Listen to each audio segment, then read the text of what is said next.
Chapter 37, Sand Village. No, it was originally true, not something conjured. This kind of thing could not be changed. Really, Kurama. You're saying this isn't a transformation jutsu, but your true form.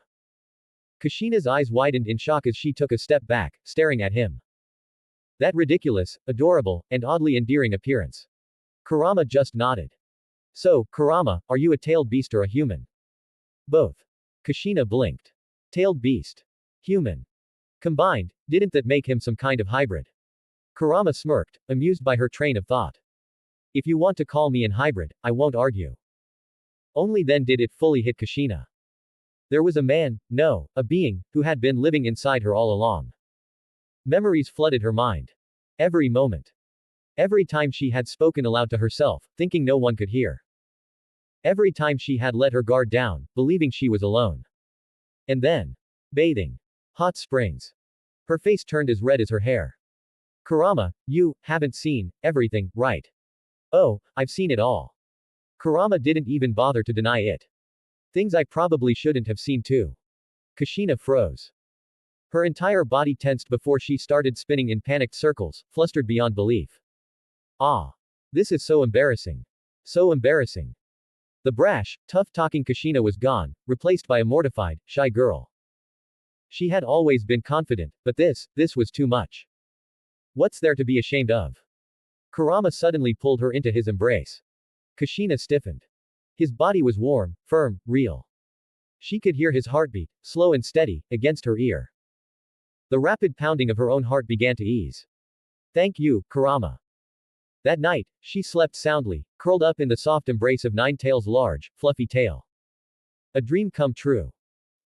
The next morning, Kushina and her team set out for the Fire Country border. She wore a soft, satisfied smile the entire way. Mikoto and Hyuga Hikari exchanged glances. Kushina looked like a girl in love. This was the same Kushina, the loud, brash, rough around the edges tomboy. Now she looked feminine. Glowing, even. Mikoto, older and graceful as ever, studied her friend with interest. Hikari, who had always seemed delicate on the outside but held a quiet strength, frowned slightly, trying to make sense of it. Kurama, still within Kushina, watched them all with amusement. A few years ago, they were all just kids. Now, they're young women. Time really does fly. Kushina would randomly giggle to herself along the way, unable to hide her happiness. Eventually, Mikoto had enough. Alright, Kushina, what's going on? You've been smiling like an idiot this entire trip. Spill. Hikari and I want to be happy too.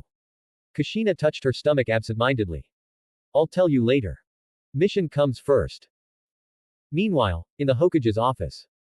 Sunagakure dares to invade Konoha. They really have no idea what they're getting into. Hiruzen Sarutobi's face darkened with anger. The land of wind was the weakest among the 5 great nations.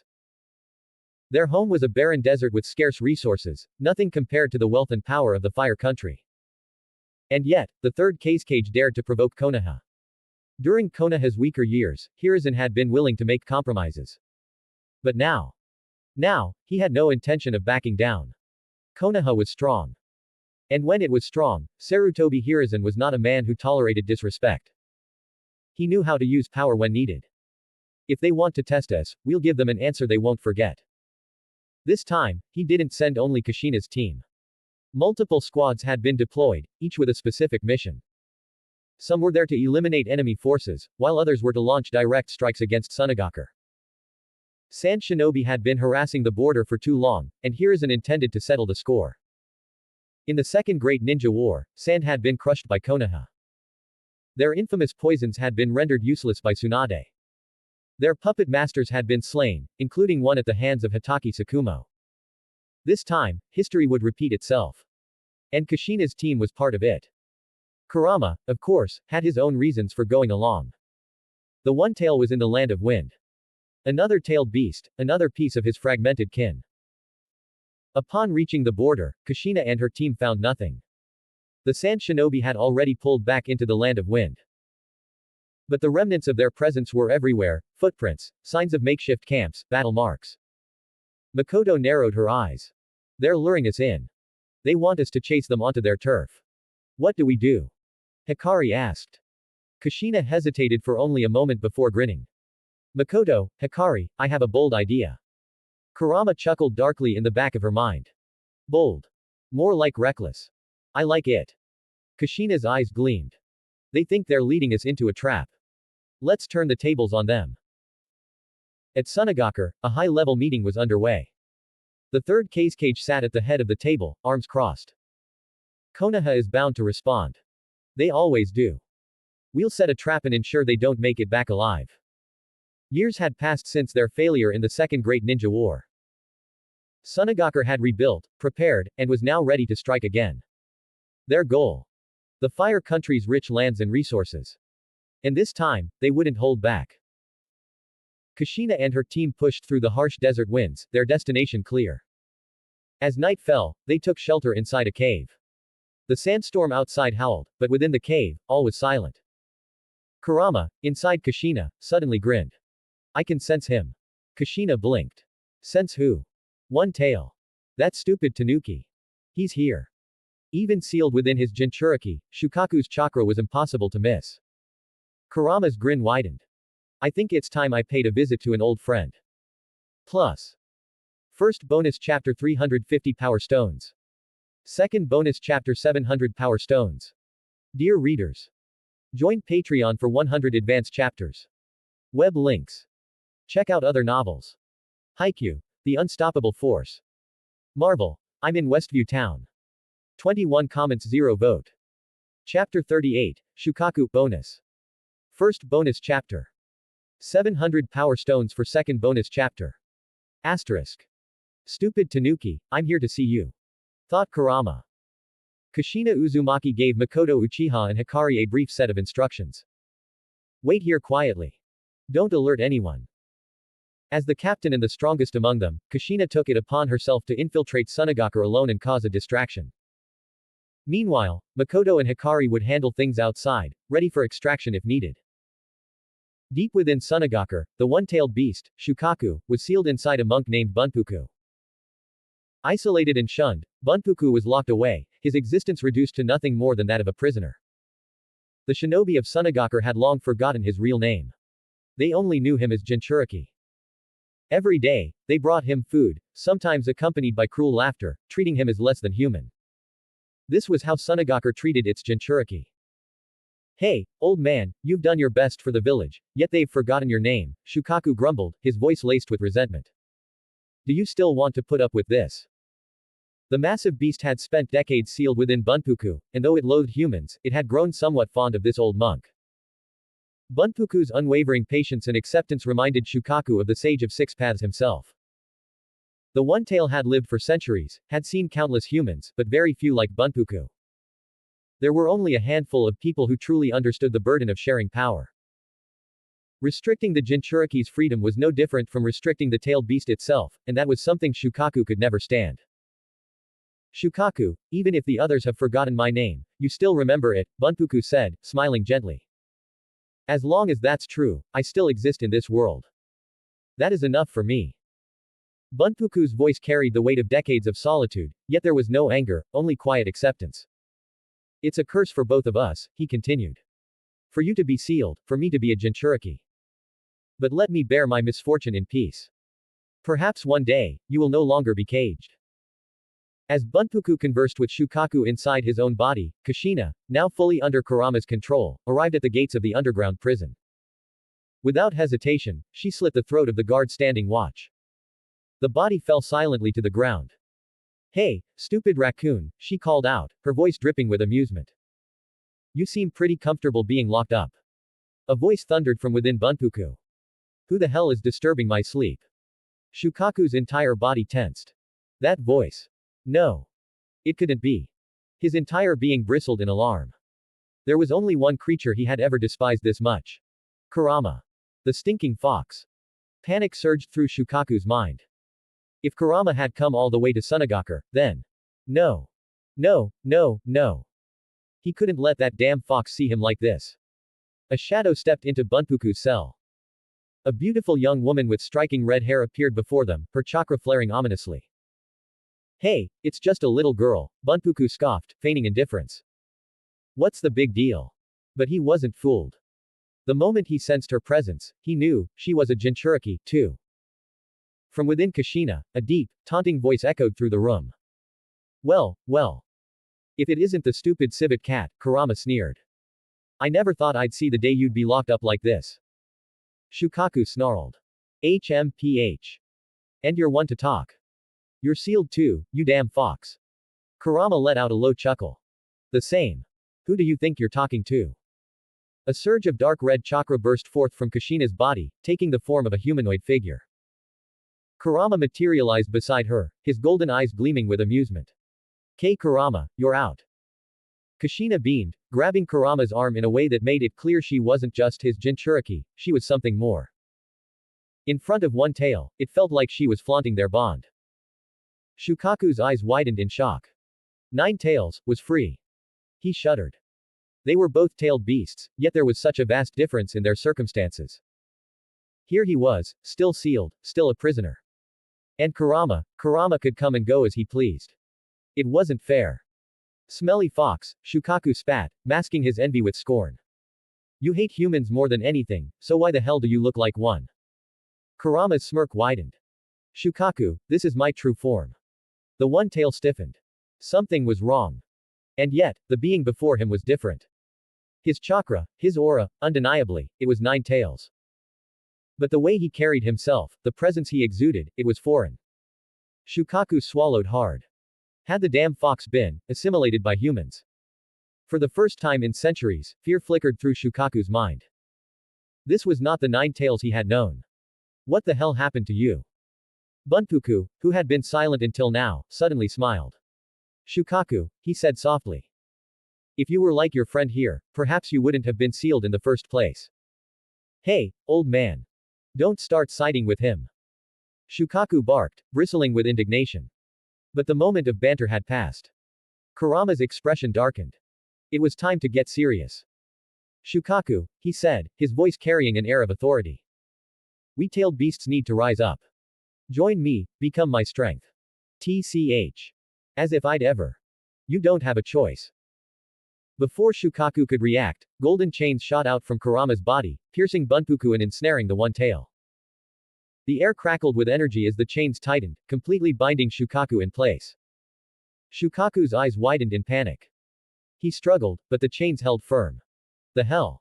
Since when did you master sealing techniques like this? Bunpuku, rather than resisting, clasped his hands together and bowed his head to Kurama in submission. Sir, please, he whispered. Save me. Shukaku's panic deepened. Hey, old man, what the hell are you doing? Have some damn pride. But Bunpuku only smiled. Shukaku, join him. He will guide you correctly. As the last of Bunpuku's resistance faded, Kurama pulled Shukaku further from his host's body, his expression unreadable. The time for games was over. Plus. First bonus chapter 350 Power Stones check mark. Second bonus chapter 700 Power Stones. Dear readers. Join Patreon for 100 advanced chapters. Web links. Check out other novels. Haikyuu, The Unstoppable Force. Marvel, I'm in Westview Town. 36 comments 0 vote. Chapter 39, Shukaku 2. At this moment, Shukaku had been pulled halfway out of Bunpuku's body by Kurama. The one-tailed beast couldn't believe what was happening. How could Kurama wield such an overpowering sealing technique? And more importantly, the 9 tails in front of him was no longer the same beast he once knew. Shukaku refused to believe that Kurama was doing this to set him free. He roared, thrashing violently, Oi, Bunpuku! Help me! But the aged monk merely clasped his hands together, a serene smile on his face. Shukaku, follow this sir in front of you. He will guide you properly. My fate ends here. Bunpuku had always been wise. Even now, at the end of his road, he could see that the being before him was unlike any other. No wonder Shukaku had mistaken him for having the same qualities as the Sage of Six Paths. With his Jinchuriki offering no assistance, Shukaku realized he had to rely on himself. Oi, you damned fox, what the hell do you want? He snarled. Shukaku, have you forgotten? You and I are one. Do you truly wish to remain a slave to the shinobi? If not for their seals, no tailed beast would ever allow themselves to be bound by humans. Freedom was their birthright, yet here they were, shackled. But Shukaku had no intention of merging with Kurama, the fox he despised the most. And something about Kurama was off. He wasn't the same as before. Something had changed. Hey, Kurama. If you let me go, I'll offer you a portion of my chakra. Shukaku bargained desperately. It was the first time the One Tail had ever addressed the Nine Tails properly. That alone proved how dire the situation was. At that moment, a notification sounded in Kurama's mind. Ding. Due to the host's current actions, two choices have been presented. Option 1. Accept One Tail Shukaku's deal. Reward. Obtain a portion of Shukaku's chakra. Option 2. Reject Shukaku's deal. Reward. None. The difference was clear, one had a reward, and the other didn't.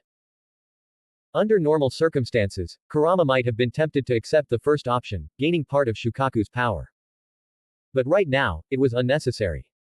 He hadn't come here for a mere fragment of One Tail's strength. Instead, Kurama grinned, eyes glinting with cruel amusement. Shukaku, it's time for his tailed beasts to rise. Shukaku's eyes widened before twisting into a furious glare. Realizing that Kurama had no intention of stopping, he struggled wildly. Damn it, Kurama. You bastard. I won't let you have your way. Oh. That's not up to you. Kurama's smirk widened. The golden adamantine sealing chains binding Shukaku ensured that breaking free was impossible. Within moments, Shukaku was entirely extracted in pure chakra form, his body dissolving into shimmering blue energy. The large sand tanuki was helpless as his essence merged with Kurama's being. And with that, Kurama erased Shukaku's consciousness. Tailed beasts were, at their core, pure chakra entities. Without their minds, they were nothing more than raw energy to be wielded. There was no longer a one tail. Only Kurama remained. Kurama, did it work? Kushina asked, her voice tinged with curiosity and unease. HMPH. A minor enhancement, Kurama muttered, rolling his shoulders. Kushina frowned. Minor. That's an entire tailed beast's power. Bunpuku, now without Shukaku, lay on the ground, breathing heavily. He stared at Kurama, the beast that Shukaku had screamed about moments ago. And yet, something about him felt different. This Nine Tails didn't just possess power. He had purpose. A tailed beast with conviction. Bunpuku smiled, content. Shukaku will find its way under this Sir guidance. Something I could never achieve in my lifetime. This was my destiny. For the first time in history, the fate of the tailed beasts was changing. The relationship between humans and the Biju was on the verge of transformation. And Bunpuku firmly believed this was for the best. Sir. May I ask you one last favor?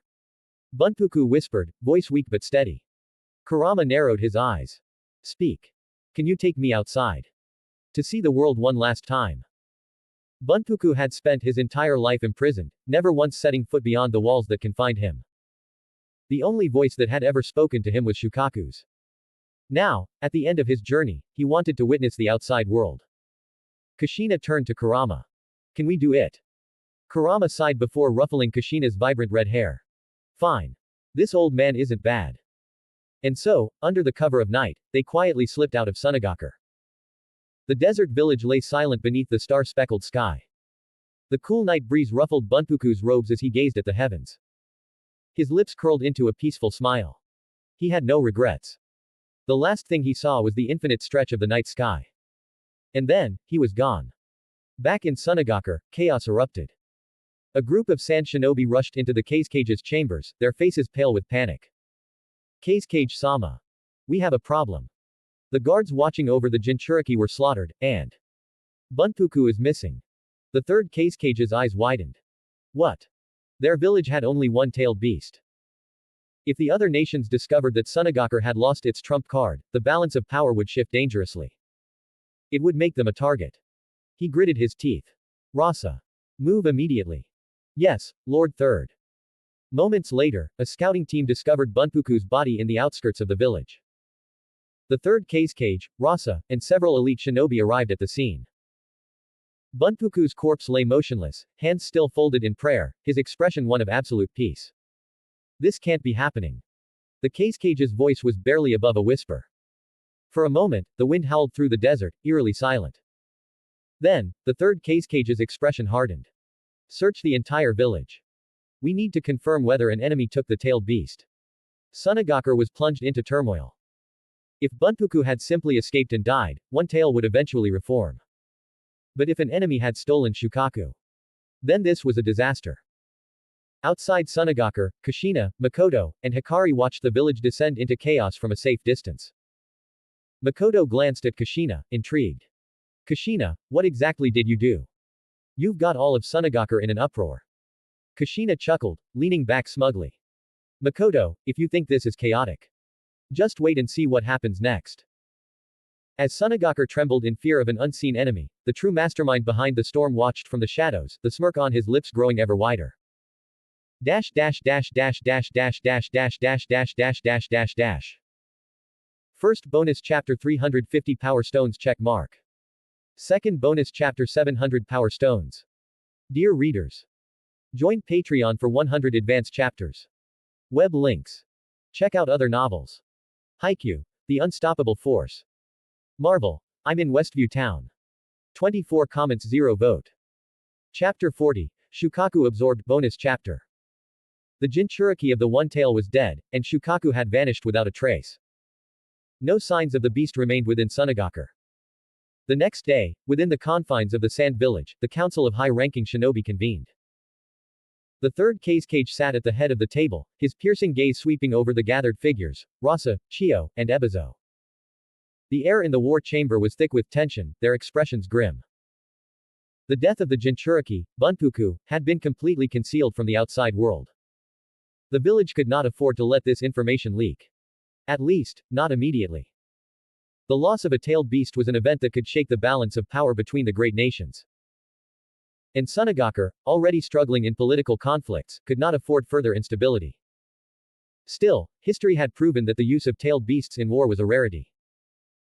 Whether it was the first shinobi war or the second, no village had truly dared to deploy a Jinchuriki as a weapon.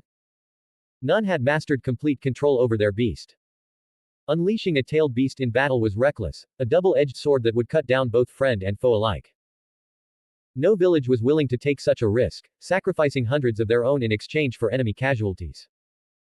And worse, the tailed beasts bore nothing but hatred for their human captors.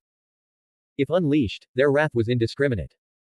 To the major villages, the tailed beasts were like forbidden weapons. Never meant to be used, but necessary to possess. A masked Anbu agent stepped forward, bowing before Kazekage. His voice was steady, though the weight of his words was not lost on the room. Lord Kazekage, we have investigated the matter thoroughly. There are no clear leads regarding the death of Bunpuku. Silence. The implications were unsettling. Bunpuku had lived under constant surveillance. His movements had been restricted, his existence a closely monitored secret. If there had been no external force, then perhaps he had simply chosen to die, seeking one final moment of freedom before his end. And with that, the One Tail had disappeared. A possibility. But if it wasn't the case, if there had been an enemy behind this, if an intruder had managed to kill the Jinchuriki, slaughter his guards, and extract Shukaku, all without leaving a single trace, then Sunagakure was in far greater danger than they could comprehend.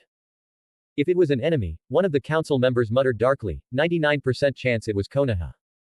Konoha and Suna were at odds.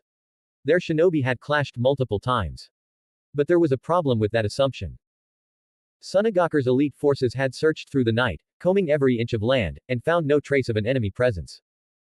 No Konoha shinobi, no battle remnants, no trails. Nothing. To infiltrate so deep, eliminate a Jinchuriki, and steal a tailed beast without a single trace. Even the fabled Sannin of Konoha could not accomplish such a feat. Bam!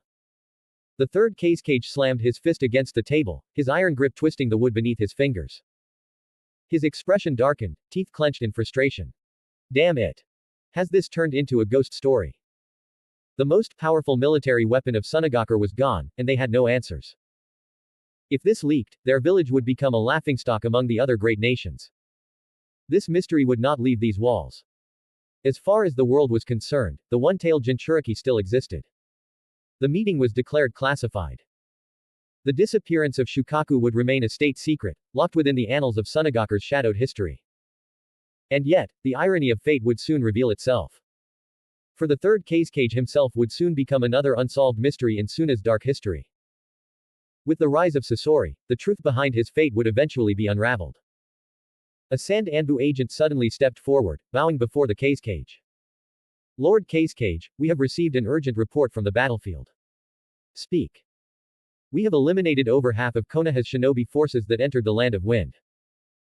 Though we suffered heavy casualties of our own, the operation was a success. For the first time that day, the cage exhaled in relief. At least, some victory had been salvaged. Had they failed, Sunagakure would have suffered humiliation on all fronts.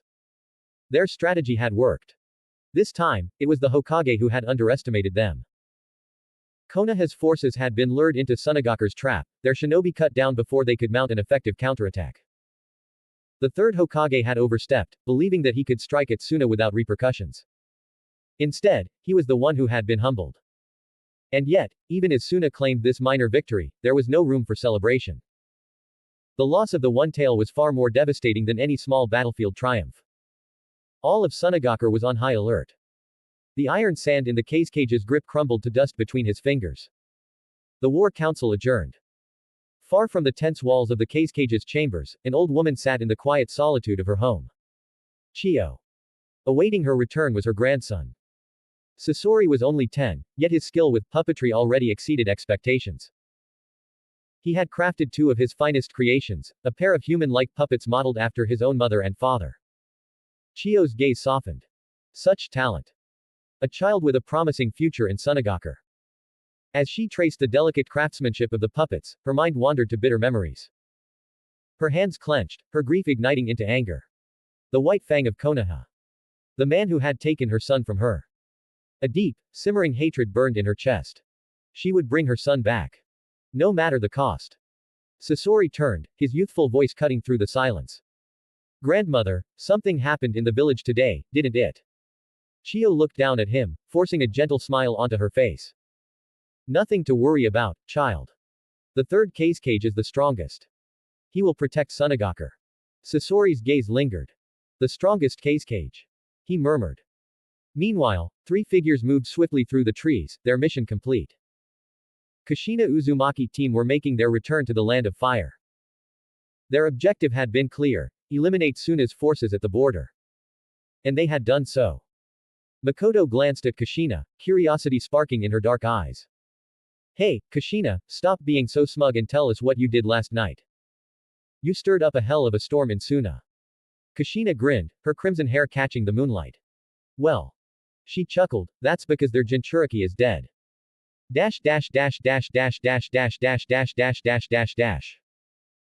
First bonus chapter 350 Power Stones check mark. Second bonus chapter 700 Power Stones check mark. Third bonus chapter 1500 Power Stones. Dear readers. Join Patreon for 100 advanced chapters. Web links. Check out other novels. Haikyuu, The Unstoppable Force. Marvel, I'm in Westview Town. 21 comments 0 vote. Chapter 41, Hiruzen is frustrated. Well, that's because their Jinchuriki is dead. What? Mikoto Uchiha and Hikari Hyuga turned to Kushina Uzumaki, their eyes wide with disbelief. A Jinchuriki, someone with a tailed beast sealed inside them, was a force to be reckoned with.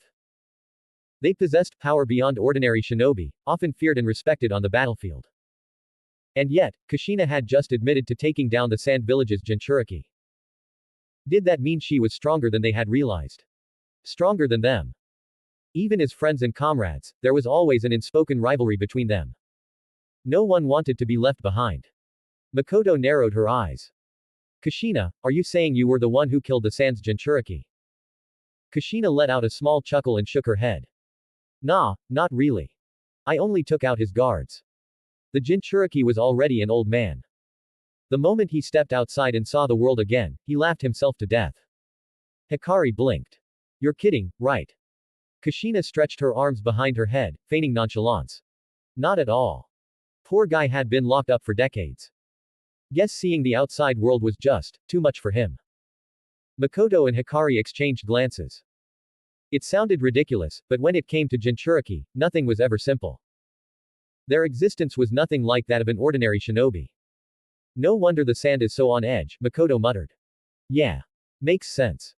Hikari crossed her arms. Jinchuriki aren't like normal people. Wouldn't be surprised if a lifetime of isolation messed with his head. Kushina's brow twitched slightly. Are you talking about him or me? Hikari smirked but said nothing. Before the conversation could continue, Kushina changed the subject. Listen, we don't need to report this to the third Hokage, alright? It wasn't part of our mission. Mikoto raised an eyebrow. Are you saying we should lie? Not lie, Kushina corrected. Just, not mention it. Our main mission isn't over yet, right? Hikari shrugged. Fine by me. Mikoto sighed but nodded. Alright. But if this blows up later, it's on you. Kushina grinned. Deal. Konoha, Hokage's office. Hiruzen Sarutobi, the third Hokage, read through the mission report with a satisfied smile. Uzumaki Kushina, Hyuga Hikari, and Uchiha Mikoto had successfully eliminated the sand shinobi threatening the Land of Fire's borders. The enemy had retreated back into the Wind Country, and for now, the border was secure. You three did well, he praised, setting the report aside. This mission was crucial, and you carried it out flawlessly. Kushina and her teammates gave small bows.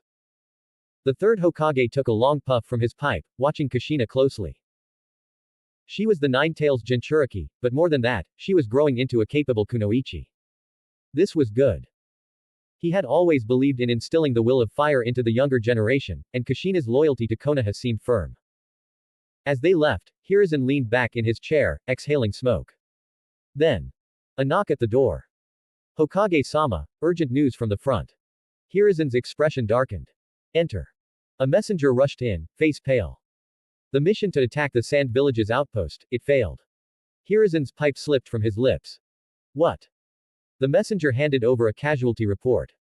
Most of our forces were wiped out. Hiruzen's hands trembled as he unrolled the parchment. Of the 100 shinobi he had sent.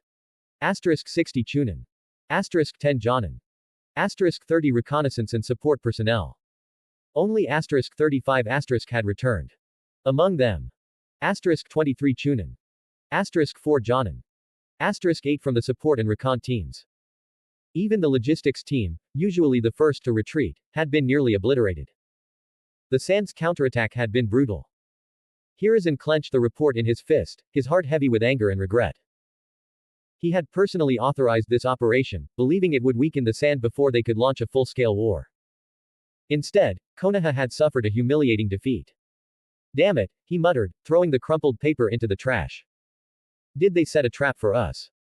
As if the situation couldn't get worse. The office door slammed open. 3 figures entered. Danzo Shimura. Kaharu Udatane.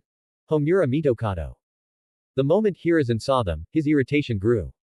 Danzo wasted no time. Hiruzen, how do you plan to take responsibility for this failure? Hiruzen's expression darkened. Of course, they had found out already. I was handling a delicate operation.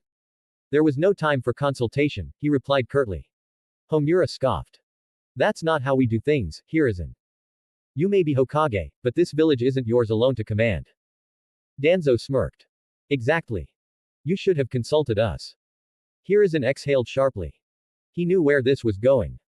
Danzo didn't care about the mission's failure. He just wanted leverage against him. Still, Hiruzen wasn't about to let Danzo use this as an excuse to seize power. You want me to take responsibility? Hiruzen said, voice steady. Fine. Should I resign and let you take over, Danzo? Danzo's smirk faltered. Kaharu quickly stepped in. That won't be necessary. Homura nodded. Every Hokage makes mistakes. Even the first and second Hokage had their failures. Danzo huffed. Tch Hiruzen, you will regret this. He had come to humiliate Hiruzen, but it seemed his chance had slipped. Still, he had made his point. Without another word, he turned on his heel and left. Kaharu and Homura followed soon after. Alone once more, Hiruzen sat back down, rubbing his temples. The anger in his chest burned. Sand Shinobi, you think Konoha is weak? His fingers tightened around his pipe. You'll regret that. That night, Kushina's home. Steam filled the air as Kushina soaked in her bath, letting her muscles relax. She had completed another mission. Another step forward. Her thoughts drifted as she leaned back, her vibrant red hair floating in the water. Then. She smirked. You in there, Kurama? She murmured. Deep within her mind, in the vast, dark space of her seal, the massive form of the Nine-Tails shifted. One red eye opened. What do you want, girl? Kushina tilted her head, amused. I was just wondering, do you really know how the Uchiha awakened the Mangekyo Sharingan? Kurama let out a low, rumbling chuckle. Of course I do. Kushina's smirk widened. She had a feeling this was going to be an interesting conversation. Dash dash dash. Dash dash dash dash dash dash dash dash dash dash dash dash. First bonus chapter 350 Power Stones check mark. Second bonus chapter 700 Power Stones check mark. Third bonus chapter 1500 Power Stones. Dear readers, join Patreon for 100 advanced chapters. Web links. Check out other novels. Haikyuu, The Unstoppable Force. Marvel, I'm in Westview Town. 25 comments 0 vote. Chapter 42, Mikoto Mangekyou Sharingan. Kurama, do you truly understand how the Uchiha clan awakens the Mangekyo Sharingan? Of course. The Nine Tails had existed since the time of the Sage of Six Paths, having witnessed history unfold firsthand. From the battle for inheritance between the sage's sons, Indra and Asura, to the legendary conflict between Madara Uchiha and Hashirama Senju, Kurama had seen it all. Moreover, Kurama wasn't just an ancient being, he was also a transmigrator. With knowledge spanning across eras, there were few secrets in the shinobi world that he didn't know. The method of awakening the Mangekyo Sharingan. It was no mystery to him. Suddenly, a dark red chakra surged from Kushina Uzumaki's body. The Nine Tails consciousness projected itself outward, forming its spectral image within the dimly lit seal. Kurama observed Kushina, who was soaking in the bathtub, and a mischievous glint flashed in his crimson eyes. Kushina, this bathtub seems a little cramped. Are you sure there's enough room for another person? Kushina stood up abruptly, foam dripping from her hair as she placed her hands on her hips. Oh. So you're interested in my figure now, Master Nine Tails. This Kushina was getting bold. Kurama chuckled, his massive tails curling behind him. Not bad, but I know a method that can help you grow even stronger every day. Oh. Kushina tilted her head, curiosity gleaming in her violet eyes. Is that so? For someone as competitive as Kushina, such an opportunity was too good to ignore. Tsunade was her idol, and while surpassing her might be a stretch, at the very least, she wanted to hold her own against Mikoto Uchiha and the other kunoichi. This was the unspoken rivalry among women. That night, Kushina once again used Kurama's tails as a pillow. Even though she was already lying comfortably, she couldn't stop tossing and turning. Kurama let out a groan. Hey, Kushina, you're disturbing my rest. Kushina blushed. What happens when the Nine Tails gets mad? Kurama narrowed his eyes. If I get angry, the consequences will be serious. Kushina smirked, unconvinced. Yeah. I don't believe it. Good grief. This girl was still running her mouth. Tonight, it seemed neither of them would be getting much sleep. The next morning, Kushina arrived at the training grounds outside the village. Rather than calling it early, it would be more accurate to say she had barely slept at all. This was the spot where she had arranged to meet Mikoto. After experiencing Kurama's overwhelming power firsthand, she figured it would be wise not to test his patience again, at least, not for a while. Wobbling slightly as she walked, she sighed. Her consciousness drifted into the seal. Master Kurama, you bullied me. Her tone carried a deep resentment. Kurama merely chuckled. The only way to deal with someone who talks big is to make them experience reality. Hey, Kushina. You're here early. Mikoto Uchiha's voice rang out from the distance. Kushina tensed. Kurama-sama, how am I supposed to face Mikoto like this? Kurama smirked and flicked his massive clawed fingers. A surge of dark red chakra flowed into Kushina, instantly healing any lingering exhaustion and discomfort. Such was the benefit of being an Uzumaki and having the regenerative power of the Nine Tails. Smack. In an instant, Mikoto was beside her, playfully patting her shoulder. Kushina, what's up? It's nothing, Mikoto. I was just in a daze. Mikoto frowned slightly. Something about Kushina seemed different today. How to describe it? She appeared more radiant, more mature. There was a presence about her that wasn't there before. But Mikoto had other concerns for now, and she pushed the thought aside. Kushina was the first to speak. Mikoto, do you know how your clan awakens the Mangekyo Sharingan? Mikoto shook her head. For now, her three-tomo Sharingan was the peak of her abilities. The Mangekyo Sharingan was considered a legendary power within the Uchiha clan. In the original timeline, Uchiha Fugaku had awakened his Mangekyo Sharingan during the Third Great Ninja War. As things stood, the only known wielder of the Mangekyo Sharingan in history was Uchiha Madara, who had fought alongside the first Hokage, Hashirama Senju, to establish Konoha. The specifics of awakening it, however, remained a mystery to most. Mikoto had reached a bottleneck. If she wanted to grow stronger, she needed the power of the Mangekyo Sharingan. With those eyes, she could make a real difference alongside Kushina. The tension between the Uchiha clan and the village had existed for a long time. Mikoto couldn't simply rely on Kushina becoming Hokage to fix everything. As an Uchiha, she had a responsibility to ensure her clan's survival and influence. The previous clan leader, Fugaku's father, had already passed away. Currently, the Uchiha elders were managing affairs until Fugaku officially assumed leadership. Mikoto, despite her strength, was just a minor figure within the clan. To seize control, she needed overwhelming power. Many within the Uchiha clan already resented their position in the village. Originally, the Uchiha were at the center of Konoha, both physically and politically. But after the first Hokage's death, the second Hokage, Tobirama Senju, had moved the Uchiha away from the village center to the outskirts, essentially isolating them. It was like being forced to relocate from the heart of a city to its borders. Anyone would be resentful. To make matters worse, the second Hokage established the Konoha military police force, effectively making the Uchiha responsible for policing their own people. It was a cruel strategy. Tobirama understood the Uchiha clan better than the Uchiha themselves. This was the root cause of the growing rift between the Uchiha and Konoha. Mikoto needed power to unify the Uchiha. If she became the clan leader, her first act would be to return the Uchiha to their rightful place in the village, back at the center of Konoha. If she and Kushina worked together, they could reshape the future. Mikoto had faith in Kushina's ability to become Hokage, and if that happened while she led the Uchiha, their clan's standing would drastically improve. This was their shared vision. The only thing missing was power. Mikoto turned to Kushina, her voice filled with anticipation. Kushina, what exactly is the method you're talking about? Kushina grinned, twirling a strand of her vibrant red hair around her finger. Her expression was playful, yet there was a dangerous gleam in her eyes. This, she said, stepping forward. In the blink of an eye, she raised her right hand and gently pressed her palm against Mikoto's forehead.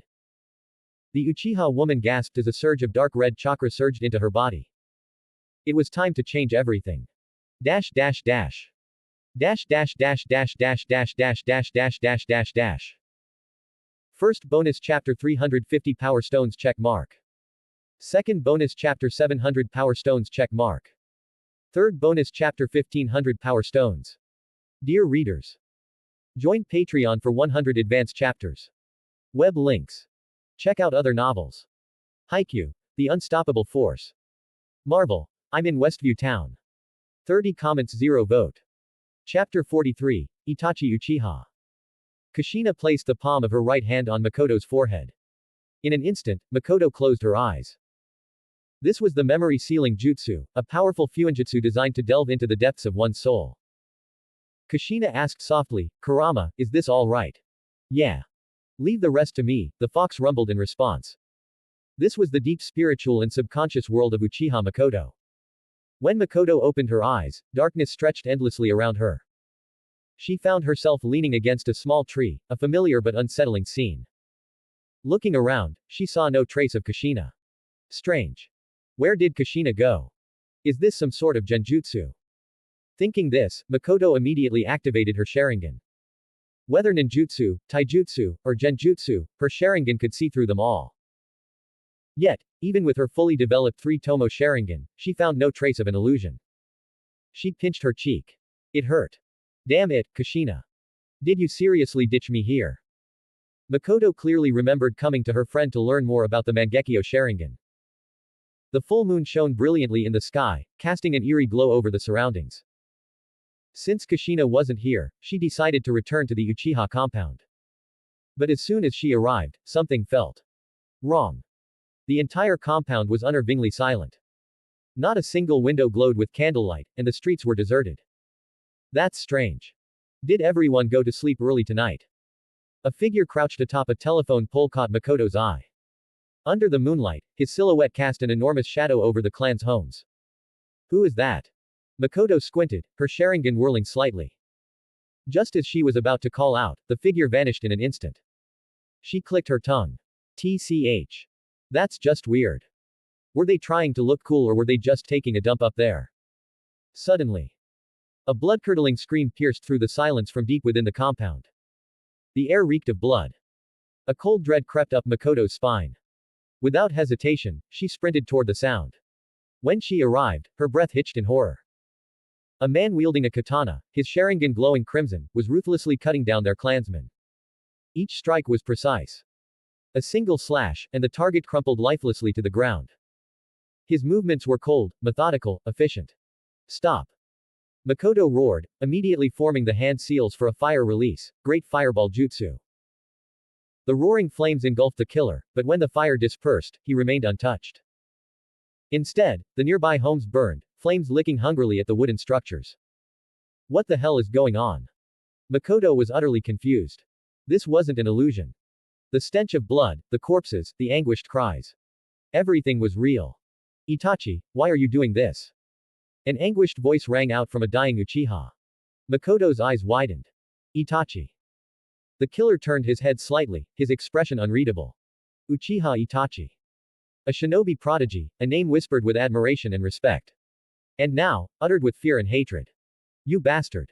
Stop this. Mikoto lunged forward, kunai in hand, aiming straight for his chest. But the blade passed right through him. Her eyes widened in shock. She whirled around, attacking again. Nothing. Her fist struck empty air. She threw kunai after kunai, set off explosive tags. Nothing worked. Why? Mikoto felt a cold wave of frustration and despair wash over her. Itachi continued his slaughter, paying her no mind. You traitor. Didn't I tell you to stop? More cries echoed through the night. Uchiha Itachi, have you truly become Konoha's lapdog? Why are you doing this to your own family? A desperate elder shielded his trembling granddaughter. If you must kill, then take me instead. Spare the child. Without hesitation, a flurry of shuriken ended them both. No remorse. No mercy. The Uchiha clan fell into despair. Their once beloved genius was now a demon wearing human skin. Pregnant women. Elders. Children, even babies who were just born. And thus Bob Uchiha died. None were spared. Why? Why is this happening? Run. Mikoto screamed, but no one reacted. The massacre continued, oblivious to her presence. Then, Mikoto's gaze locked onto an all too familiar figure. An old woman, the kind elder who had always treated her like family. She collapsed in a pool of blood, her lifeless eyes still filled with kindness. Something inside Mikoto snapped. Her Sharingan burned as she grabbed a fallen katana and slashed wildly at Itachi. Her strikes were relentless. If this attack worked, there would be nothing left of him but shredded flesh. But every swing passed right through his body. Again. And again. Desperation clawed at her chest. Why? Why won't it work? Her breath came in ragged pants, her grip on the katana trembling. This was a nightmare. No matter what she did, she couldn't stop him. And then, she saw it. Through the haze of blood and fire, her own home stood before her. And in front of it, she saw herself. A mirror image, standing motionless under the pale moonlight. Mikoto's blood ran cold. She staggered back, her heart pounding wildly in her chest. What? What is this? A twisted, overwhelming realization gripped her. Was this real? Or had she already died, trapped in a nightmare she could never wake from? Dash dash dash dash dash dash dash dash dash dash dash. First bonus chapter 350 Power Stones check mark. Second bonus chapter 700 Power Stones check mark. Third bonus chapter 1500 Power Stones. Dear readers, join Patreon for 100 advanced chapters. Web links. Check out other novels. Haikyuu, The Unstoppable Force. Marvel, I'm in Westview Town. 24 comments 0 vote. Pissed. Download the app for additional rewards. More events, more perks. Winning you more free perks. Download now. Uzumaki Kushina 21. Download app now. Chapter 44, I'll control my future bonus. Mikoto followed Uchiha Itachi to his home. She saw herself. That's me. The Uchiha compound was littered with corpses. The air was thick with the scent of blood, heavy and suffocating. A deep, gut-wrenching feeling took hold of her. Run away. Mikoto let out a heartbreaking cry. Uchiha Itachi raised his blade, his expression cold and unreadable, before he swung it down effortlessly. It felt as real as a nightmare, yet as surreal as a dream. Mikoto saw herself falling to the sword of the murderer that was Uchiha Itachi. Everywhere she looked, there were bodies, blood staining the streets, the walls, everything. Helplessness, despair, and resentment surged through her heart like an unrelenting storm. Uchiha Mikoto collapsed onto the ground, staring at her trembling hands. Why? Why is this happening? Is this the fate of the Uchiha clan? A shadow loomed over her. A figure stood before her, tall and imposing. Behind him, the massive, menacing form of the Nine Tails loomed, its red eyes locked onto her. It was Kurama. The man in front of her radiated an overwhelming power, something beyond anything she had ever felt before. Kurama's deep crimson pupils bore into her soul. Do you want power? His voice was a whisper laced with dark temptation. Do you want to change the Uchiha clan? Do you want to take control of your future? Come to me. I have everything you desire. The Nine Tails was the embodiment of power. Kurama's lips curled into a sinister smirk as he spread his arms wide. Embrace me, and you will gain the strength you crave. You will be able to control the future, to reshape Uchiha's destiny. Do you want to embrace the future or give up everything? Strength. The future. Uchiha Itachi's bloodlust was still fresh in Mikoto's mind. Wasn't all of this happening because she lacked power? She wanted strength. She wanted to control the future. With unwavering resolve, Uchiha Mikoto threw herself into Kurama's embrace. She clung tightly to him, desperation pouring out of her in waves. She wanted to change everything. She screamed out, her voice raw with emotion. I want power. I want a future. I want to change Uchiha. Mikoto thought of the death of her closest kin, of the clan members slaughtered mercilessly. At that moment, something ignited within her. A special chakra surged through her brain, flowing directly into her optic nerves. The three tomo in her eyes spun wildly. Faster. Faster. And then, inside her blood-red pupils, the tomo merged, forming intricate twin rings. This was Uchiha Mikoto's Mangekyo Sharingan. Kurama's gaze sharpened as he looked deep into Mikoto's soul, peering into the future she would carve. However, he made one adjustment. In this new future, Uchiha Mikoto was no longer the wife of Fugaku, nor the mother of Itachi. Kurama's influence ran deep. This was an S-rank technique, and everything was now within his control. In the real world, Mikoto suddenly opened her eyes. She gasped for air before shouting. Uchiha will change. I will take control of the future.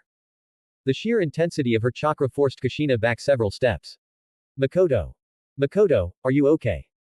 Still shaken from the visions of the Uchiha massacre, Mikoto's breath was ragged. She couldn't calm down. Sweat dripped from her body. Her hair clung to her damp cheeks, her clothes sticking to her skin. Seeing Mikoto's condition, Kushina grew worried. Kurama, will Mikoto be alright? Don't worry, Kurama replied with a smirk. She was just greatly stimulated. Let her rest. Kushina hesitated before asking, did it work, Kurama? Mikoto awakened the Mangekyo Sharingan. Kurama chuckled darkly. Of course. Without my power, I doubt you'd be able to match her now. Time passed, each second stretching endlessly. Mikoto's gaze slowly focused, and the first thing she saw was Kushina. Kushina was leaning against a tree, taking a nap, her breathing soft and steady. Kushina, wake up. Ah. Mikoto. Are you okay? You were so pale and sweating like crazy just now. You scared me. Kushina immediately pulled Mikoto into a tight hug. Mikoto smiled, a newfound determination burning in her eyes. Thank you, Kushina. Because of you, I was able to see the Uchiha's future, and I awakened my Mangekyo Sharingan. Kushina's eyes widened in shock. Really? Mikoto nodded. A confident smirk played on her lips as her blood-red Sharingan spun rapidly, shifting into the distinct pattern of the Mangekyo Sharingan. Kushina's consciousness was suddenly pulled into the sealed space. In the depths of her mind, she found herself before Kurama. Without hesitation, she lunged at him, wrapping her arms around the massive fox's snout. Kurama, you're amazing.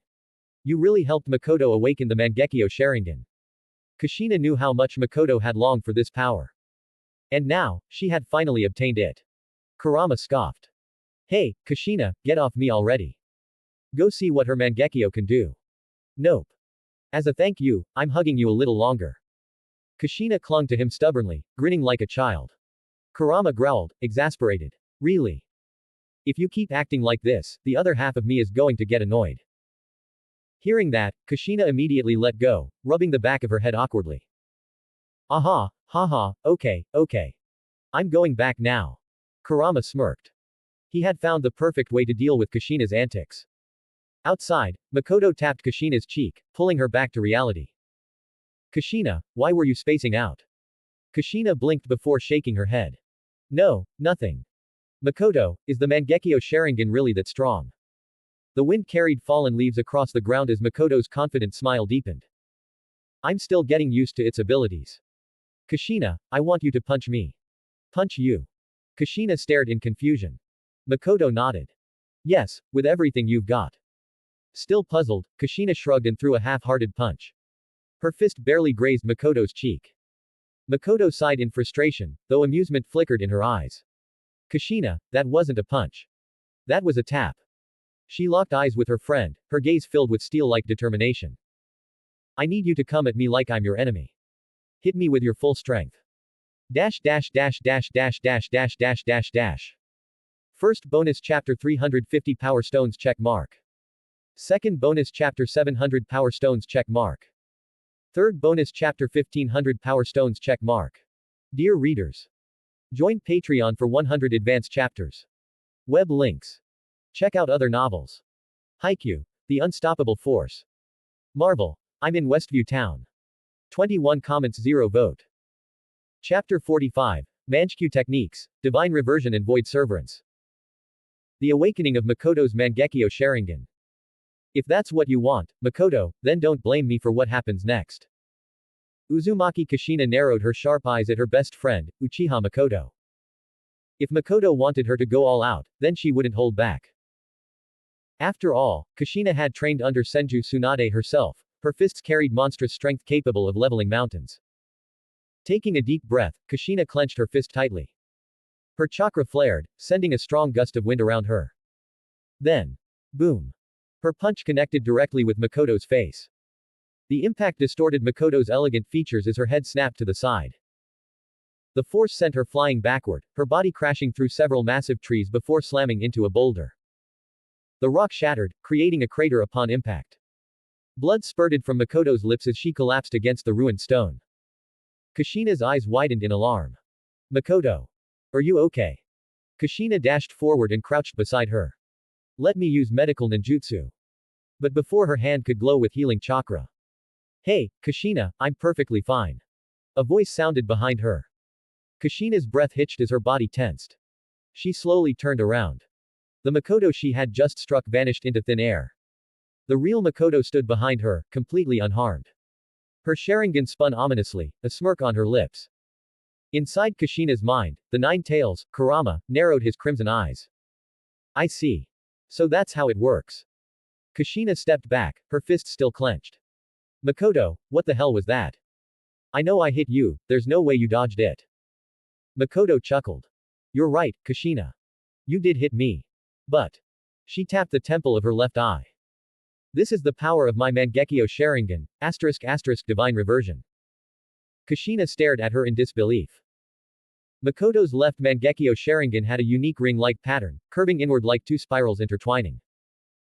She explained, Divine Reversion allows me to return to the exact state I was in 10 seconds ago. Any damage I receive, any injuries, even death, will be undone as if they never happened. Kushina's heart pounded as she processed the implications. That's overpowered, she muttered. Mikoto nodded. Unlike the Uchiha clan's forbidden jutsu, Izanagi ***, which alters reality itself, my ability doesn't require sacrificing my eye. It's purely a defensive power, I can reset myself to an unscathed state while keeping the memories of everything that happened. Kurama's deep voice rumbled inside Kushina's mind. HMPH, a technique like that makes her nearly untouchable. No wonder the Uchiha clan was feared. Kushina exhaled, shaking her head. Mikoto, do I understand? Mikoto blinked in confusion before laughing. Kushina, you mean, did you understand? Wait, never mind, I get it. Kushina grinned. You're catching on. Though she didn't fully grasp the intricacies of the technique, she could tell it was insanely powerful. But if that was only Mikoto's left eye ability. What about your right eye? Kushina asked, curiosity burning in her gaze. Mikoto smirked. You want to see? She slowly closed her eyes, then snapped her right eye open. Immediately, a swirling distortion formed in the air, aimed at a thick tree across from them. SHHFF. Crack. The massive trunk was sliced cleanly into two perfect rings. Kurama breath hitched. That's not Kamui. That's something else. Mikoto's right Mangekyo, unlike the left, had a sharper curvature, two spirals forming an endless cycle. This is my other Mangekyo ability, void severance she explained. It creates a spatial vortex, but instead of warping space like vortex, it cuts through it. Anything caught in its range is severed instantly. Kushina stared at the flawless rings of wood where the tree had been. There was no splintering, no jagged edges, just an impossibly clean cut. Kurama's voice was thoughtful. A perfect offense and a perfect defense, divine reversion resets her state to avoid damage, and void severance can cut through anything. That combination surpasses even the abilities of Kamui. Even with his centuries of experience, Kurama was genuinely impressed. Kushina exhaled. Damn, Mikoto, you're way too strong now. The Uchiha clan won't know what hit them. Mikoto's smirk faded as her gaze turned serious. 3 days from now, at the Uchiha clan meeting, I'll be taking control. It's time to change things. Kushina knew this was a battle Mikoto had to fight alone. I won't interfere, but I'll be watching, she promised. Mikoto nodded. I know. As they headed home, Kushina's mind raced. This world revolved around power. And Mikoto had just climbed to the very top. 3 days later, Uchiha clan meeting, Naka Shrine. The underground chamber of Naka Shrine was filled with Uchiha elites, their crimson Sharingan eyes glowing ominously in the dim candlelight. First bonus chapter 350 Power Stones check mark. Second bonus chapter 700 Power Stones check mark. Third bonus chapter 1500 Power Stones check mark. Dear readers, join Patreon for 100 advanced chapters. Web links. Check out other novels.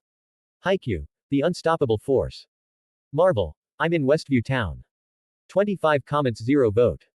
Chapter 46, Naka Shrine. The land of the Uchiha clan, Naka Shrine. The Uchiha clan members had gathered at Naka Shrine, their sacred ground. Among them were village ninjas, members of the Uchiha police force, and ordinary civilians of the clan.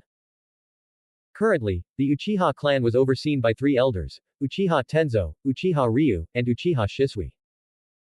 Today's gathering was an important one, it was meant to officially confirm Uchiha Fugaku as the new clan head. Not the canon Shisui. Earlier, the meeting had been occupied with internal matters, dealing with trivial yet necessary concerns of the clan. But now, they had arrived at the heart of the discussion, the clan's relationship with Konoha and the confirmation of Fugaku's leadership. Elder Uchiha Tenzo was the first to speak. Fellow clansmen, ever since the second Hokage took power, our Uchiha clan has been pushed to the outskirts of the village, far from its heart. Even now, the suppression continues, Tenzo said, his voice firm. The Uchiha police force was the most obvious example of this. While it was presented as an honor, in reality, it was a means of containment, segregation disguised as authority. There were even Uchiha members who sided with the village, acting as informants against their own kin. Konoha's leadership had inherited the policies of the second Hokage. They had turned the Uchiha against each other. As things stood, the Uchiha did not possess the strength to openly resist Konoha. In the original course of events, Fugaku had awakened the Mangekyo Sharingan during the Third Great Ninja War but had chosen to conceal it. Konoha's higher-ups never knew, and even among his own clan, he had kept it a secret. Right now, no one in the Uchiha clan possessed the Mangekyo Sharingan. Tenzo, the current state of our clan's relationship with the village is a delicate matter, Uchiha Ryu interjected, his tone measured. It is not something we should openly discuss here. Indeed, if they spoke too openly, the details of their conversation would surely reach Konoha's higher-ups by the next day. Tenzo sighed. Very well. We will put that topic aside for now. Instead, let us proceed with the formal confirmation. The elder turned to the gathered clan members. I now declare that Uchiha Fugaku will officially assume the position of clan head. Does anyone have any objections? Silence. No one spoke. Fugaku, the son of the former clan head, was the natural successor. He was an elite Jonin and the captain of the Uchiha police force. With his lineage and standing, there was no reason to dispute his claim. Then, with no opposition, I hereby announce. I object. The voice was clear and unwavering. The clan members turned toward the source. A young woman stepped forward from the shadows. Who is that? Isn't that Mikoto? Yes, but why would Mikoto, of all people, object? Mikoto Uchiha was known for being quiet and reserved. She had never been involved in clan politics before. Her sudden defiance caught everyone off guard. Even Fugaku was surprised. He remembered his time at the academy, how he had once pursued Mikoto's attention. But after a certain incident, their paths had drifted apart. He had assumed she was indifferent to clan affairs.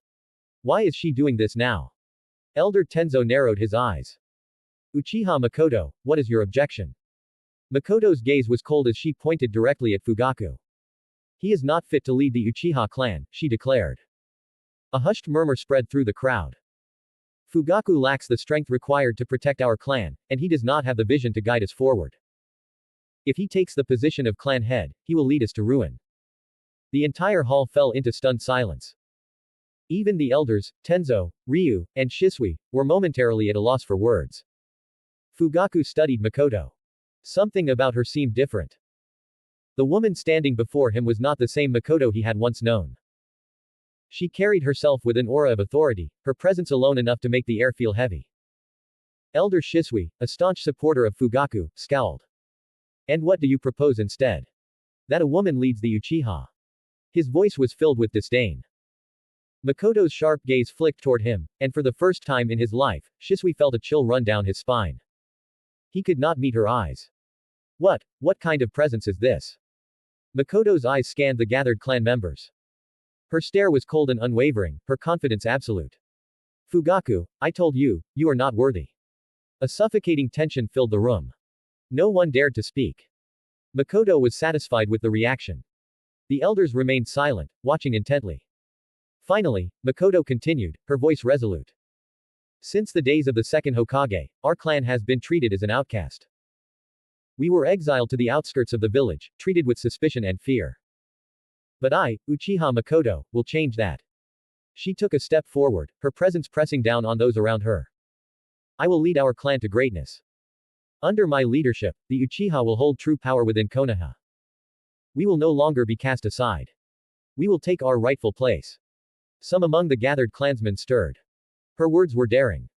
They held a vision of a future many longed for but feared to speak of. Elder, however, sneered. Words are easy, girl. But how do you intend to achieve such an impossible feat? Fugaku finally stepped forward, his expression unreadable. He had never been overly attached to the role of clan leader. His ambitions extended beyond the clan's internal affairs, toward his growing partnership with Minato Namikaze. Still, he would not allow his position to be taken so easily. Mikoto, he said calmly, if you believe you are capable of leading the Uchiha, then prove it. Mikoto smirked. With pleasure. The Sharingan in her eyes flickered dangerously. The world of shinobi was unforgiving. The strong led, and the weak followed. Today, Uchiha Mikoto had declared war on the old ways of her clan. And she had no intention of losing. First bonus chapter 500 Power Stones. Second bonus chapter 1000 Power Stones. Dear readers, join Patreon for 100 advanced chapters. Web links. Check out other novels. Haikyuu, The Unstoppable Force. Marvel, I'm in Westview Town.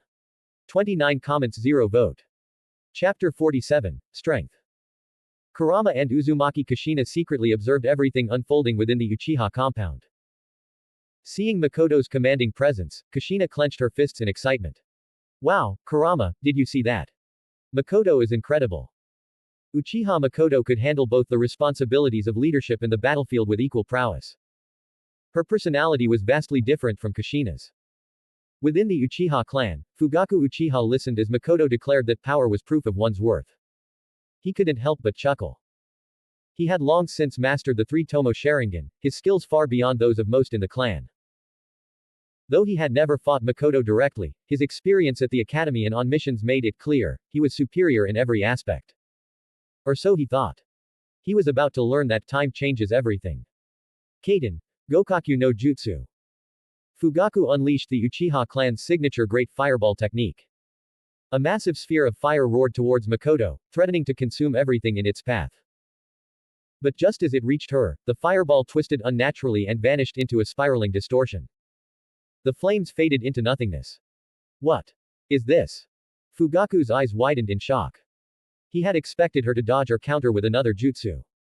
But for the fireball to simply disappear. This was unlike anything he had ever seen. Kurama, still watching from the shadows, smirked. She's not holding back at all, is she? Looks like she's aiming to break his spirit completely. As the space distortion dissipated, Fugaku caught sight of Mikoto's eyes. His breath hitched. The three tomo in her Sharingan spun wildly, morphing into an intricate, ring pattern. A chilling sensation crept down his spine. The three Uchiha elders, Tenzo, Ryu, and Shisui, saw it too. Is that the Mangekyo Sharingan? Uchiha Tenzo's voice was barely above a whisper. In response, Mikoto simply smiled. Fugaku's heart pounded. Mangekyo Sharingan. The legendary dojutsu. For decades, the Uchiha clan had records of only one person awakening it, Madara Uchiha. Now, for the first time since Madara's death, those cursed eyes had reappeared. TCH. Fugaku gritted his teeth. So what?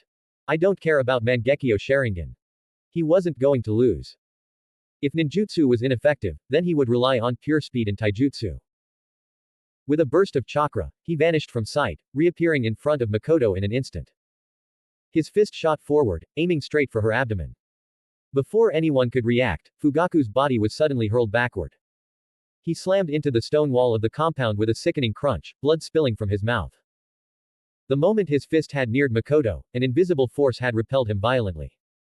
The pain was unbearable. But even worse was the realization. The gap between them was insurmountable. The pressure emanating from Mikoto wasn't just killing intent, it was an overwhelming, bone-deep chill that suffocated him. If this fight continued, she would kill him. The difference between Mangekyo Sharingan and a standard 3-tomo Sharingan was like night and day. Fugaku clenched his fists, his pride warring with logic. But he knew. He had lost. More than that, Mikoto was the future of the Uchiha clan. He struggled to his feet and spoke through ragged breaths. Mikoto. I admit defeat. The elders exchanged glances, realizing what this meant. Fugaku inhaled deeply before turning to them. Tenzo-sama, Ryu-sama, Shisui-sama. Mikoto is the most suited to lead the Uchiha. Kushina, still watching in secret, was practically vibrating with excitement. Kurama-sama, did you see that? Mikoto with the Mangekyo Sharingan is unstoppable. Kurama chuckled. Of course. The power of those eyes transcends ordinary limits. Even Sasuke, years later, had defeated Itachi because of the Mangekyo's abilities. Uchiha Fugaku was no fool. Unlike the old-fashioned, rigid elders of the Uchiha, he knew when to put aside his pride. That's why, in the original timeline, he had become clan head. Among the Uchiha, he was one of the rare individuals who understood the bigger picture. The three elders, still shaken by witnessing the Mangekyo Sharingan firsthand, knew the truth of their world. Power ruled above all. The only reason Konoha had been able to suppress the Uchiha clan for so long was because they had the numbers advantage. Fugaku had originally been the prime candidate for clan leader, the son of the previous head, but now that position belonged to Mikoto. Mikoto. Elder Tenzo exhaled. Since you claim to have seen the future with those eyes of yours, it is only right that you lead the clan. Yes, Ryu agreed. We will follow your vision for the Uchiha's future. The gathered clan members exchanged uneasy glances but did not object. Mikoto's Mangekyo Sharingan flickered ominously as she scanned the crowd. A suffocating pressure filled the air. Void severance. In an instant, 5 Uchiha members let out choked screams. A spiraling distortion swallowed their chests, cutting through them like a blade before vanishing entirely. They collapsed, lifeless. Gasps erupted from the crowd. Mikoto turned to the elders. Tenzo-sama, Ryu-sama. I have long suspected that these 5 were informants for Konoha's higher-ups, traitors to our clan. Their punishment was necessary. The 2 elders exchanged uneasy glances. The clan had been plagued by disunity for years. Now, they understood why. Mikoto had just taken leadership, yet her decisiveness and ruthlessness left no room for doubt. She was no longer the gentle, quiet woman they once knew. Not after witnessing the slaughter of her clan in the future she had foreseen. And now, for the first time in years, the Uchiha clan had hope. Hope that, under Mikoto's leadership, they could finally claim the respect and authority they deserved within Konoha. With the Mangekyo Sharingan, the Uchiha will no longer be pawns in the village's game. One elder murmured. Mikoto picked up a kunai and walked toward Elder Shisui. Before anyone could react, she slashed downward. Ah! A blood-curdling scream echoed through the compound. Elder Shisui fell to the ground, his leg severed below the knee. Mikoto's voice was ice-cold. Shisui. I won't kill you today. But for doubting and disrespecting me earlier. This is your punishment. If you challenge my authority again, next time, it won't be just a leg. Her gaze, filled with the terrifying weight of the Mangekyo, silenced any objections. The message was clear. This was her clan now. Mark my words, she declared, voice unwavering. The Uchiha will reclaim their place in Konoha. For the first time in years, the Uchiha clan felt a surge of unity. Mikoto was their leader. And under her, the Uchiha would rise again. First bonus chapter 500 Power Stones. Second bonus chapter 1000 Power Stones. Dear readers, join Patreon for 100 advanced chapters. Web links. Check out other novels. Haikyuu, The Unstoppable Force. Marvel, I'm in Westview Town. 25 comments 0 vote. Chapter 48, Flying Thunder God Technique. The once lifeless Uchiha clan had begun to thrive under the leadership of Uchiha Mikoto. Her exceptional leadership skills had earned the clan newfound respect and trust among the people of Konoha. One evening, as Kushina, Uzumaki and Kurama were having dinner at home, there was a knock at the door. It was Mikoto. Kurama, not wanting to reveal his true form to Mikoto yet, silently entered Kushina's body as pure chakra. Kushina chuckled at the sight, her sharp eyes glinting with amusement. Hey, Kurama, do you want me to introduce you to my best friend? Next time, Kurama replied lazily. Kushina smirked. You've already experienced Mikoto's kindness firsthand, Kurama. Don't forget me, alright. The friendship between Kushina and Mikoto was nothing like the shallow rivalry between Sakura and Ino. It ran deep, built on years of trust and shared experiences. As soon as Kushina opened the door, she pulled Mikoto into a tight hug. Tisk, tisk, how does the great clan leader, burdened with so many responsibilities, still find time for little old me? She teased. Mikoto rolled her eyes, but a smile tugged at her lips. In front of her clan, she was the formidable and dignified Uchiha leader, but with Kushina, she was simply Mikoto. As they settled at the dinner table, Mikoto's gaze landed on an extra set of dishes and chopsticks, ones that had already been used. Oh. Why are there two sets of dishes?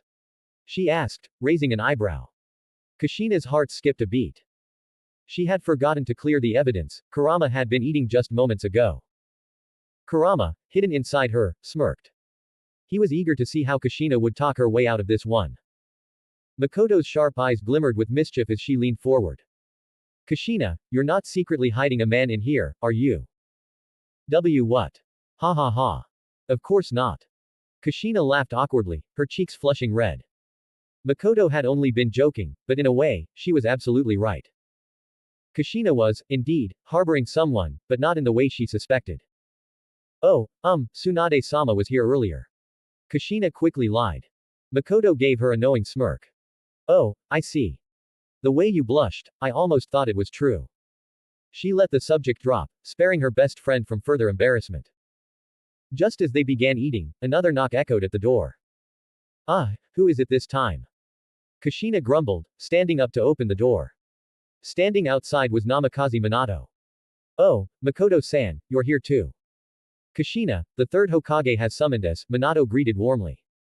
Kushina frowned. The third. What does he want? Soon after, Kushina and Minato arrived at the Hokage's office. On the desk before the third Hokage lay two scrolls. Over the past few months, both Kushina and Minato had diligently completed missions, proving themselves to be exceptional shinobi.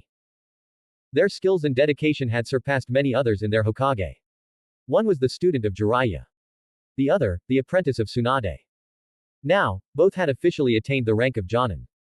Hiruzen Sarutobi trusted them more than most. The scrolls were a reward for their exceptional performance. The third Hokage cleared his throat. First, Namikaze Minato. Minato stepped forward respectfully. Yes, Lord Third. Hiruzen handed him the first scroll. Minato, this contains a powerful space-time ninjutsu created by the second Hokage, the Flying Thunder God technique. Minato's eyes widened slightly as he took the scroll. Since the second Hokage's time, no one in the village has been able to master it. But I believe, with your talent and dedication, you can inherit this technique and carry on his legacy. Minato accepted the scroll with determination. I will do my best to live up to your expectations, Lord Hokage. The Flying Thunder God technique. Senju Tobirama had once attempted to pass it on, but even Sarutobi himself had failed to master it. Thus, it had remained sealed away, waiting for someone worthy. Kurama, watching through Kushina, hummed thoughtfully. So, this is how Minato obtained the Flying Thunder God technique. He had to admit, the third Hokage had an excellent eye for talent.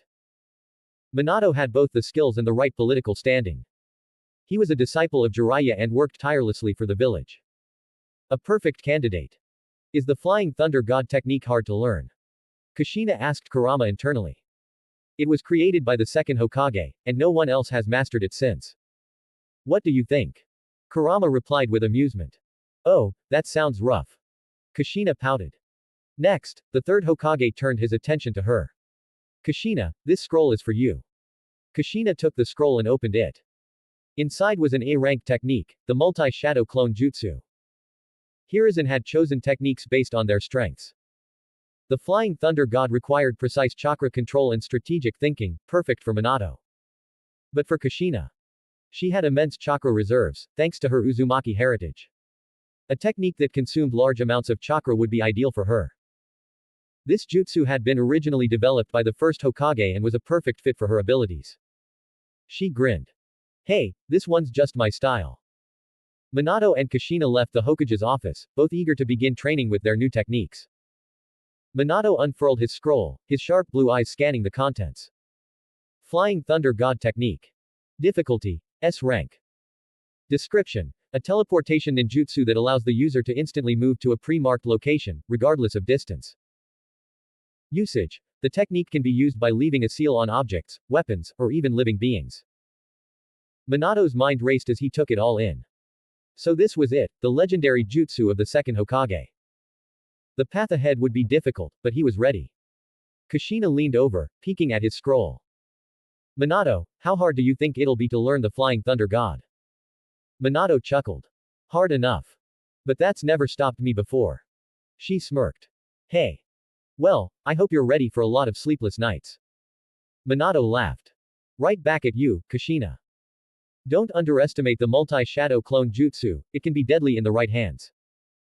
The two exchanged grins, knowing that their paths as shinobi were just beginning.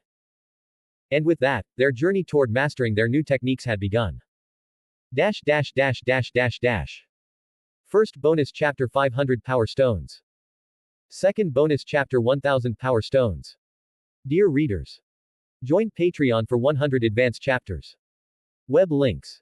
Check out other novels. Haikyuu, The Unstoppable Force. Marvel, I'm in Westview Town.